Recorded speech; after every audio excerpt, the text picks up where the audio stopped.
സംസ്ഥാനത്തെ രണ്ടാം ഘട്ട പാഠപുസ്തക വിതരണവും പാതിവഴിയിൽ. വിതരണം പൂർത്തിയായെന്ന് വിദ്യാഭ്യാസ വകുപ്പ് അവകാശപ്പെടുമ്പോൾ പല സ്കൂളുകളിലും ഒന്നാം ഘട്ട പുസ്തകങ്ങൾ പോലും ഇതുവരെയും കിട്ടിയിട്ടില്ല.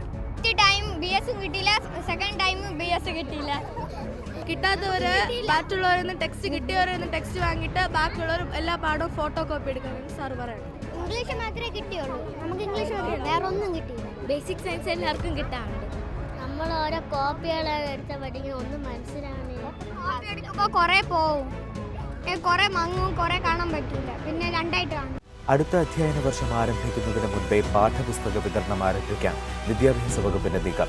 60% പാഠപുസ്തകങ്ങളുടെ അച്ചടി പൂർത്തിയായി കഴിഞ്ഞു. തിരുവനന്തപുരം ജില്ലയിലെ സർക്കാർ സ്കൂളുകളിൽ ഭൂരിഭാഗവും പ്രവർത്തിക്കുന്നത് ശുചിത്വമില്ലാതെയെന്ന് ആരോഗ്യവകുപ്പിന്റെ പരിശോധനയിൽ കണ്ടെത്തി.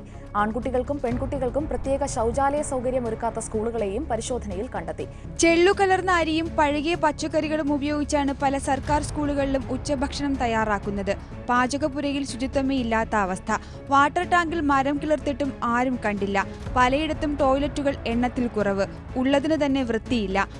സംസ്ഥാനത്തെ സ്കൂൾ ഉച്ചഭക്ഷണ മെനു ശാസ്ത്രീയമായി പരിഷ്കരിച്ചതായി മന്ത്രി വി ശിവൻകുട്ടി.